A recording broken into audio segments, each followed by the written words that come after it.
അഹമ്മദാബാദിൽ നിന്നും ദിനേശ് നായർ നമ്മളോടൊപ്പം ചേരുന്നുണ്ട്. ശ്രീ ദിനേശ് നായർ, താങ്കൾ ഇപ്പോൾ എവിടെയാണ് ഉള്ളത്? വൻ ദുരന്തമാണ് ഉണ്ടായിരിക്കുന്നത്. മരണസംഖ്യ നിമിഷം ഉയരുകയാണ്. എങ്ങനെയാണ് ഇപ്പോൾ അവിടെയുള്ള രക്ഷാപ്രവർത്തനം നടക്കുന്നത്?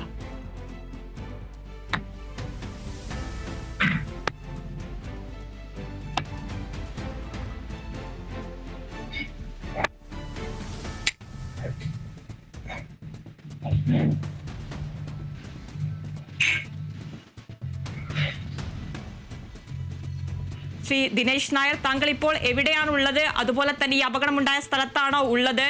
അതുപോലെ തന്നെ രക്ഷാപ്രവർത്തനം എങ്ങനെയാണ് പുരോഗമിക്കുന്നത്? അവിടെ കൂടുതൽ വിവരങ്ങൾ എങ്ങനെ നൽകാൻ കഴിയുമോ? Thank you madam. യെസ്, ഞാനിപ്പോ ഏകദേശം 2 മണിക്ക് അതിലൂടെ എയർപോർട്ട് സർക്കിളിലൂടെ അഹമ്മദാബാദ് നിന്നാണ് സംസാരിക്കുന്നത്. ഞാൻ ദിനേശ് നായർ, വേൾഡ് മലയാളി കൗൺസിലിന്റെ ഗ്ലോബൽ സെക്രട്ടറി ജനറൽ ആണ്. ഏകദേശം 2 മണിക്ക് ഇതിലൂടെ മൂവ്മെന്റ് ചെയ്യുമ്പോൾ, എയർപോർട്ട് സർക്കിളിലൂടെ മൂവ്മെന്റ് ചെയ്യുമ്പോഴാണ് എല്ലാ ആംബുലൻസുകളും ഫയർ ബ്രിഗേഡും എല്ലാം ഒരേ ഡയറക്ഷനിലേക്ക് പോകുമ്പോൾ സർപ്രൈസ് ആയത്. പിന്നീടാണ് മനസ്സിലായത് എയർപോർട്ടിനോട് തൊട്ട് തന്നെയുള്ള BJ മെഡിക്കൽ കോളേജ്, അത് ഈ മെഡിക്കൽ സിവിൽ ഹോസ്പിറ്റൽ ഏഷ്യയിലെ തന്നെ ഏറ്റവും വലിയ മെഡിക്കൽ കോളേജാണ്.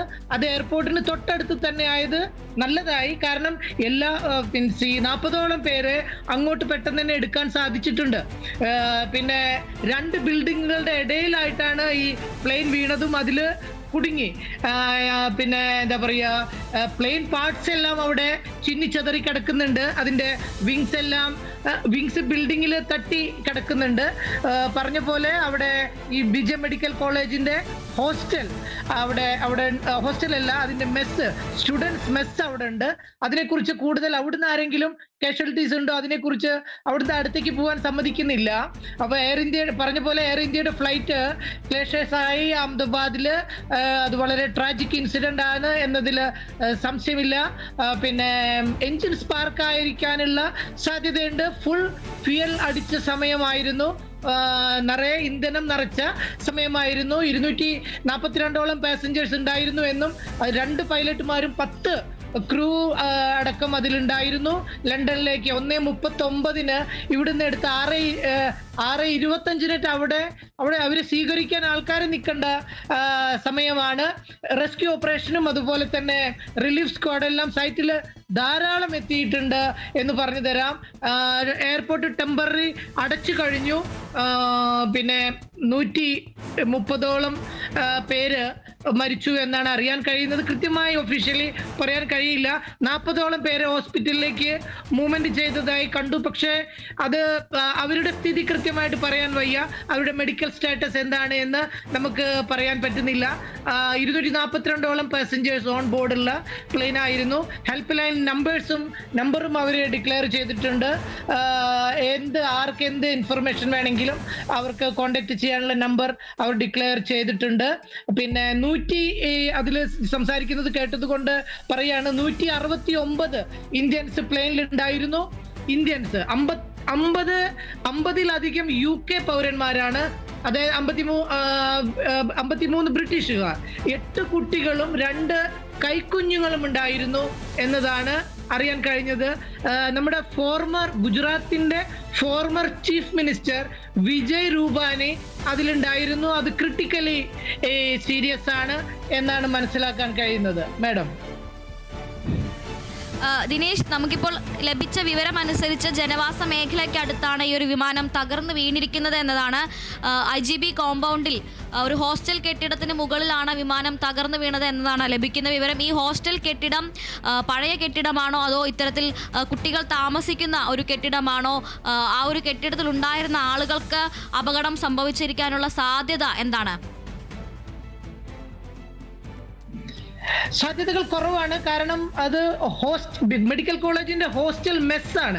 അവിടെ താമസിക്കുന്നില്ല. അവിടെ മീൻസ് ബ്രേക്ക്ഫാസ്റ്റ്, ലഞ്ച്, ഡിന്നർ, പോക്കും വരവുമാണ്. പക്ഷെ കൃത്യമായിട്ട് അതിന്റെ ആ ഏരിയ അവർ ഇത് ചെയ്തിരിക്കുകയാണ്. ഫുൾ പോലീസ് വളഞ്ഞ് അങ്ങനെ പബ്ലിക്കിനെ അങ്ങോട്ടും ഇങ്ങോട്ടും മൂവ്മെന്റ് തടഞ്ഞു വെച്ച് വെറും ആംബുലൻസും ഇത് മാത്രമാക്കി മാറ്റിയിരിക്കുകയാണ്. മാഡം, നിലവിൽ രക്ഷാപ്രവർത്തനത്തിന് പോലീസും ഫയർഫോഴ്സും അതുപോലെ തന്നെ ദുരന്ത നിവാരണ സേനയും എത്തിച്ചേർന്നിട്ടുണ്ട്. അതല്ലാതെ രക്ഷാപ്രവർത്തനത്തിന് പൊതുജനങ്ങളെ അടക്കം മറ്റാരെയും പ്രവേശിപ്പിക്കുന്നില്ല എന്നുള്ളൊരു വിവരമാണ് നമുക്ക് ലഭിക്കുന്നത്. രക്ഷാപ്രവർത്തനം ഏത് രീതിയിലാണ് മുന്നോട്ട് പോകുന്നത്? അവിടെ വലിയ രീതിയിലുള്ള ഒരു നാശനഷ്ടം ഉണ്ടായിട്ടുണ്ടോ? രക്ഷാപ്രവർത്തനം വളരെ നല്ല രീതിയിൽ, കാരണം ഇത് വിമാനം വീണ് ചിന്നിച്ചതറുമ്പോ ഇനി വല്ല ഇതുമുണ്ടോ എന്നുള്ളതും ഓരോ പാർട്സും ഓരോന്നും നീക്കി ഈ ബിൽഡിങ്ങിന്റെ മെറ്റീരിയലും എല്ലാം നീക്കി ഇതാക്കി അവർ സെർച്ച് ചെയ്തുകൊണ്ടിരിക്കുകയാണ്. എല്ലാം മീൻസ് ഒരു മരത്തിന്റെ ബ്രാഞ്ച് ഉണ്ട്, ഒരു അപ്പുറം ഇപ്പുറം മരങ്ങളുണ്ട്. അപ്പൊ ചിന്നിച്ചതറി കിടക്കുന്ന ഈ വിമാനത്തിന്റെ ചിറക് വരെ ഇതായി കിടക്കുകയാണ്. അപ്പൊ അവരെല്ലതും 1 by 1 ആയിട്ട് അതിലിടയ്ക്ക് തീ കെടുത്തണം, മറ്റിടത്തേക്ക് കണലുകൾ അതെല്ലാം മാറ്റണം, വെള്ളം അടിച്ചുകൊണ്ടിരിക്കണം. എല്ലാ രക്ഷാപ്രവർത്തനങ്ങളും വളരെ ഫാസ്റ്റ് ആയിട്ട് നടക്കുന്നുണ്ട്. നല്ല രീതിയിൽ കാര്യങ്ങൾ മാനേജ് ചെയ്യുന്നുണ്ട് മാഡം. നിലവിൽ വിമാനത്തിലെ യാത്രക്കാരല്ലാതെ മറ്റ് സാധാരണക്കാർക്കൊന്നും തന്നെ യാതൊരു വിധത്തിലുള്ള അപകടവും റിപ്പോർട്ട് ചെയ്തിട്ടില്ല. ഇതുവരെ ചെയ്തിട്ടില്ല. ആ ഹോസ്റ്റലിന്റെ മെസ്സില് ബന്ധപ്പെട്ട ആരെങ്കിലും ഉണ്ടായിരുന്നോ? അതിന്റെ മേലെ എയർപ്ലെയിൻ വീണതിന്റെ ഇമ്പാക്ട് എന്താണ് എന്നത് കൂടുതൽ പുറത്തു വരാൻ ബാക്കിയാണ്.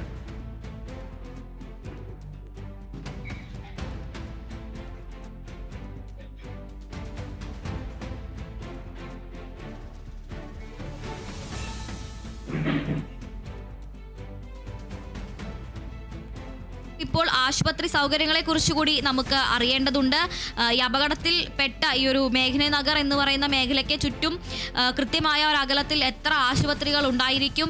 ഇത്ര വലിയ ഒരു ദുരന്തം ഉണ്ടാകുമ്പോൾ ഏതാണ്ട് 200-ന് മുകളിൽ 250-നടുത്ത് ആളുകളാണ് അപകടത്തിൽ പെട്ടിരിക്കുന്നത്. ഇത്രയും ആളുകളെ അക്കോമഡേറ്റ് ചെയ്യാനുള്ള സൗകര്യം ഉള്ള ആശുപത്രികൾ അവിടെ ലഭ്യമാണോ? ഇതിന്റെ ഭാഗമായി എന്തെങ്കിലും പ്രത്യേക സൗകര്യങ്ങൾ അവിടെ സജ്ജീകരിച്ചിട്ടുണ്ടോ എന്നതിനെ കുറിച്ച് വല്ല വിവരങ്ങളും ലഭ്യമാണോ?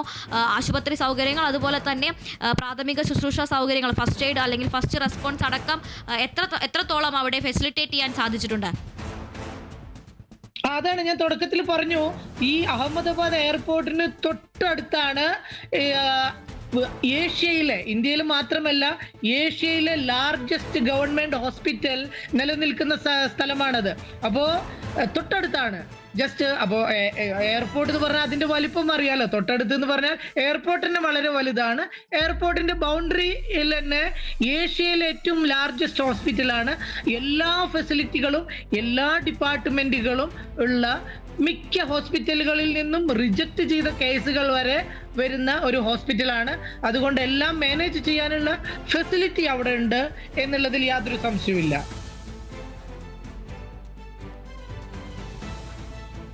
ദിനേശ്, എന്തായാലും വളരെ നന്ദി. നിലവിൽ അവിടുത്തെ സാഹചര്യങ്ങളും സ്ഥിതിഗതികളും വിലയിരുത്തുക. കൂടുതൽ വിവരങ്ങൾക്ക് ഞങ്ങൾ സമീപിക്കുന്നതാണ്.